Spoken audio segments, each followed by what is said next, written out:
It's time for the iPhone 7 versus the Galaxy S8.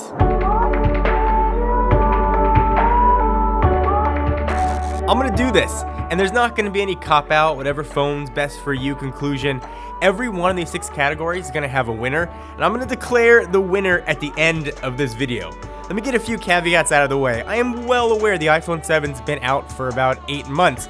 By the time the next generation iPhone hits, the iPhone 7S, iPhone 8, iPhone X, whatever they want to call it, the Galaxy S8 will already been out for about 6 months. These phones don't come out the same day. These are 2 phones that people are cross-shopping at this exact moment. So when the next iPhone hits, we'll update this video and we'll do a fresh version. Alright, so now that I've got that disclaimer out of the way, remember, your personal well-being is not tied up in what phone OS you choose. So speaking of what phone OS you choose, let me tell you the 6 categories can determine the ultimate smartphone winner. We're going to talk about design, screen, software, camera, battery, and intangibles. And throughout this review, I'm going to talk about the iPhone 7 Plus and the Galaxy S8 Plus as well. Let's go ahead and start with design. I kind of view this category as if you handed the phone screen off to someone, which one would they like more in the hand? The S8 has a glass back and metal frame with the glass curving on both sides. The craziest thing about this thing is that it's got an 84% screen to body ratio. It's also super thin at 8mm. I really don't like the color choices in the US, and they're all super fingerprinty. The front is also all screen, no physical buttons. I don't necessarily trust it for long-term durability for drops. I did drop mine, it was okay, but glass on glass does not strike me as overly durable. On the iPhone side, Apple knows what they're doing. The metal Unibody phone looks really good. It's also even thinner than the S8 at 7.1mm and almost disappears in your pocket.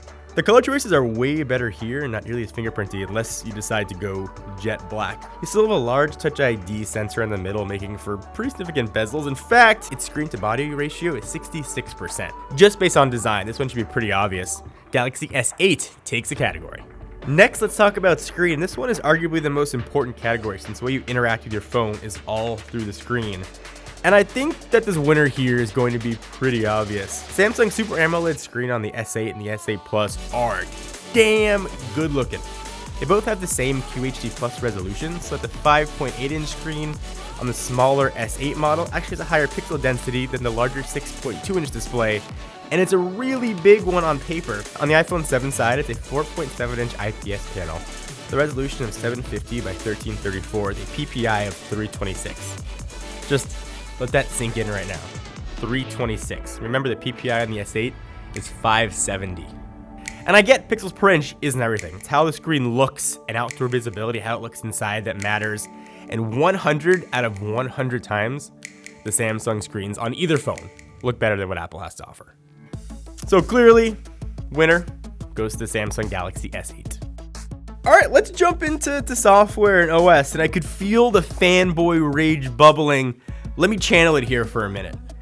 This is the best thing the iPhone has going for it. It's Apple's ecosystem. Photos, FaceTime, and iMessages, I'll be willing to bet, are the main factors keeping people from at least looking to make a switch to Android. The ecosystem is huge for Apple, and no one does it better than them. Apps just work, even if they are in the same grid layout we saw with, say, iPhone OS 1.0 back in 2007.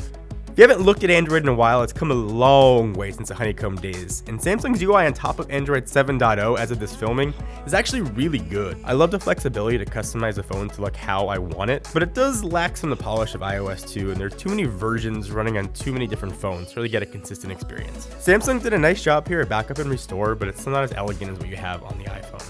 Also, Apple does an incredible job at app management. The same apps, almost 100 out of 100 times, will open faster on an iPhone. Software is a huge selling point for Apple, and just from an OS perspective, it's got to go to Apple.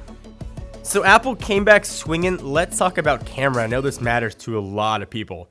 And I could give the cop-out answer of camera subjective, get what's best for you, but hell no to that. We're going to pick a winner here. So camera's tricky to do without talking about the 7 Plus, so I'm bringing that back into the mix here. Both have the 12 megapixel sensors, but that's pretty much where the similarities end between Apple and Samsung. So Samsung didn't change the key specs on its rear camera versus the S7, but it did update the software. It uses processing techniques now, such as combining multiple shots, get higher quality photos, and also allow you to blur the background. It's really similar to what Apple has on the iPhone 7 Plus with their portrait mode. So speaking of the iPhone 7 Plus, it's got 2 cameras, lets it zoom in closer and way more clearly. It also lets you shoot those blurry bokeh shots, which make portraits look really good. Landscapes are a big one for a lot of people. On nice days in SoCal, it was really hard to get a bad shot with either phone. The S8's got a wider angle lens that you squeeze a little bit more into the frame if you're standing in the same position. And the S8 shot had a little bit more dramatic and bright, vibrant colors. And the iPhone, I think, did a better job of capturing the texture of the image. But that's not the end of the discussion. There are other ways to take photos. The S8's got an 8x digital zoom, while the iPhone's got a combination of optical and digital. The iPhone's optical lens lets it get 2 times closer, then uses digital zoom to get up to 10x. So neither phone and neither shot look crisp at like 8x. But the S8's photo looks a lot more pixelated and definitely blown up. The iPhone's optical zoom really shines the most, and the iPhone's version is just softer with kind of warmer tones. And if you want selfies, which I'm not gonna lie, I'm getting a little more into these days, the S8 is your phone. Its wide angle lens lets you fit more into the photo without straining your arm, while the higher number of megapixels, 8 versus 7 on the iPhone, makes selfies just look sharper. I don't carry a point and shoot camera very much anymore. I rely on my phone to take every picture that I take.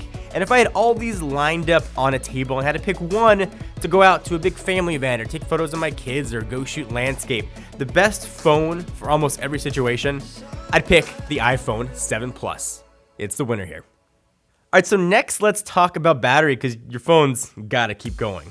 And this is definitely not just a tale of specs, because if it was just specs, the S8's got a 3000 mAh battery, where the iPhone 7's got a 1960. It would seem like a blowout, but that is definitely not the case here.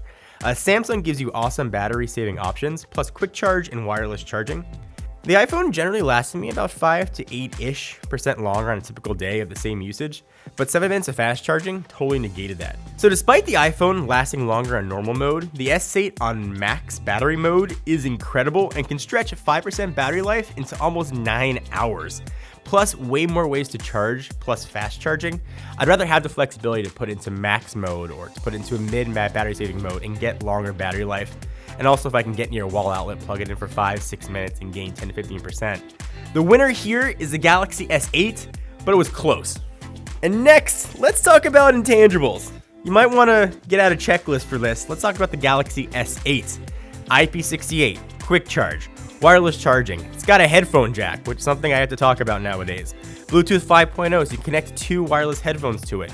Gigabit LTE capabilities, Samsung Pay, Gear VR ready, Bixby, just kidding. Iris scanning. I'd say really fast fingerprint reader, but its placement on the phone is still really annoying to me. For Apple, ecosystem, Apple Pay, IP67, and great build quality. That laundry list alone should probably tell you who the winner is. The winner in intangibles is, there's probably no suspense there, the Galaxy S8. I was gonna add another category about performance and mention Geekbench scores of single and multi-core, but both phones here are super fast. So I left that part out. These are modern, powerful, flagship phones. They're gonna work for multitasking no matter what it is you're going to do. So if you're keeping track at home, let me do a real quick recap for you. Design went to the S8, screen went to the Galaxy S8, software went to Apple, camera went to Apple, battery went to the S8, and intangibles went to the S8. And before you start screaming fanboy at me or want to know how much Samsung paid me, the answer is, I like what I like. The winner here is the Samsung Galaxy S8.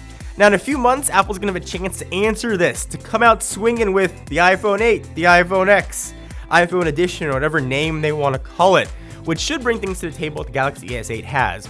Wireless charging, fast charging, doubtful headphone jack, but also bigger screens with better resolution. So if you're deciding which phone to pick up right now, the Galaxy S8 is a better choice. If you're ensconced in the Apple ecosystem, then you already know what you're gonna go with. But if you want to try something new, look towards the Galaxy S8. But what do you guys think? Am I wrong? Am I right? Do you agree or disagree? And take your own phone OS out of the equation for a minute, just based on what I said. What do you agree? Do you think the winner was right with the Galaxy S8 and the Galaxy S8 Plus? Leave your comments down below. Regardless of which side you're on, please give the video a thumbs up. We always appreciate it. If you want to see more verses, that'll let us know. Until next time, I am John Rettinger from Techno Buffalo. So this furry face wants to thank the folks at Dollar Shave Club for sponsoring this video and making this Versus possible. For a limited time, new members get their first month of the Executive Razor with a tube of Dr. Carver shave butter for only $5 and free shipping. So in your first month's box, you're gonna get a pretty awesome, nice weighty handle, a full cassette of 4 cartridges, and a tube of their shave butter, which I don't recommend putting on toast. That's a $15 value for only $5, and after that, razors just a few bucks a month. No hidden fees, no commitments, you can cancel anytime. If you don't want to go to the store to buy your razors and deal with lines, just let your razors come to you. Make the smarter choice with Dollar Shave Club. Go to dollarshaveclub.com/techno, link down below to sign up today.